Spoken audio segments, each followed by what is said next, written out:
La liberté d'expression n'est pas un droit absolu. La liberté d'expression peut faire l'objet de restrictions. Et dans plusieurs ordres de protection des droits de l'homme, la liberté d'expression peut faire l'objet de restrictions par l'État lorsqu'il se trouve dans des circonstances exceptionnelles. Donc quand l'État fait face à une grève ou à une situation de trouble extrême, il peut prendre des dispositions pour restreindre la liberté d'expression. Mais en Afrique, à partir du moment où dans l'ordre international, dans la Charte africaine des droits de l'homme et des peuples, il n'y a pas de disposition autorisant les États africains à faire restriction des droits de l'homme, y compris la liberté d'expression pendant les périodes exceptionnelles, la Commission africaine, dans plusieurs décisions, a posé le fait que la jurisprudence qu'il n'est pas autorisé de faire des restrictions de la liberté d'expression dans ce contexte particulier en Afrique. Donc ce qui fait que pour ce motif premier de restriction de la liberté d'expression qui est le motif des circonstances exceptionnelles, même s'il reste possible dans le monde de façon générale, il n'est pas possible en Afrique et de jurisprudence constante de la Commission africaine des droits de l'homme et des peuples, notamment dans l'affaire article 19, c'est une ONG contre Érythrée.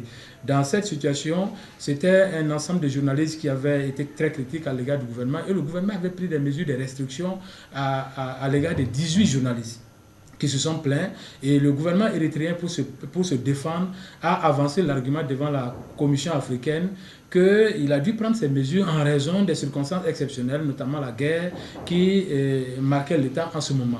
Mais la Commission africaine a répété sa jurisprudence que dans ce type de situation, il n'est pas autorisé, particulièrement sous le régime de la Charte africaine des droits de l'homme et des peuples, de faire des restrictions des droits de l'homme, y compris en l'occurrence dans cette affaire article 19 de la liberté d'expression pour des raisons militaires, notamment des circonstances exceptionnelles.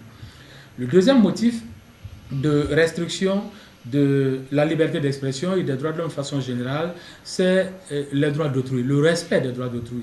Évidemment, comme on dit, ma liberté s'arrête là où commence celle des autres. Donc la liberté d'expression doit aussi s'exercer dans le respect des libertés des autres et des droits des autres. Donc il est tout à fait possible pour un État de prendre des mesures de restriction à l'égard de la liberté d'expression lorsque la liberté d'expression d'un individu risque de causer du préjudice à autrui.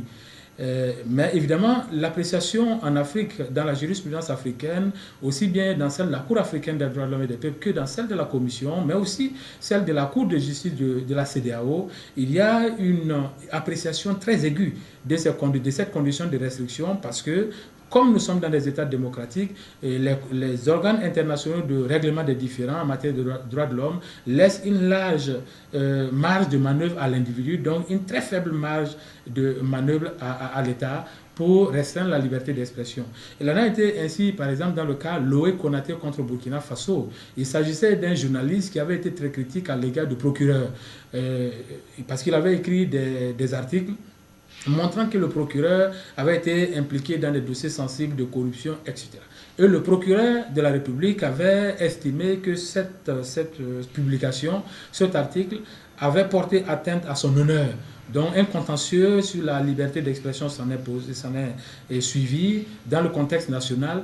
Et les juridictions nationales ont donné raison au procureur et le journaliste Loé Konaté a attaqué le Burkina Faso devant la Cour africaine des droits de l'homme et des peuples.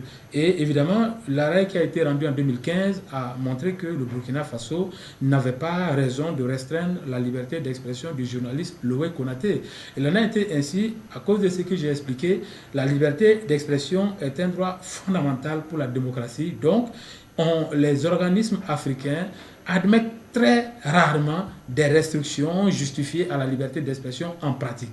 Parce que parfois, derrière les restrictions se cachent des motifs déguisés de règlement de compte ou de restriction vraiment de la possibilité pour les personnes d'exprimer leurs opinions librement pour participer au débat national.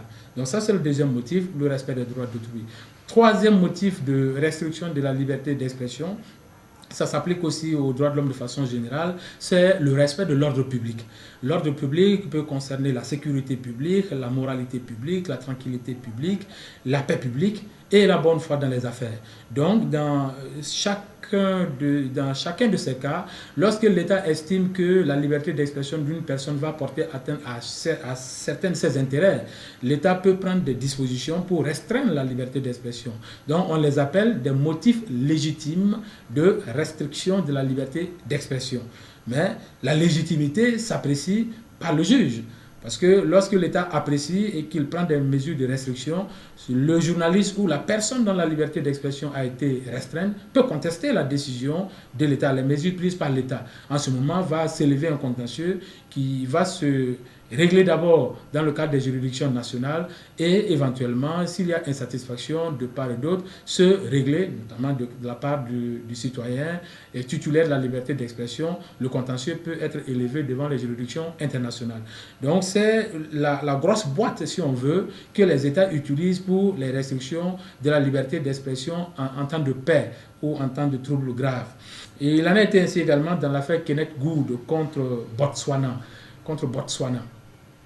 Dans cette affaire, il s'agissait également des critiques à l'égard du gouvernement dans une situation de trouble interne.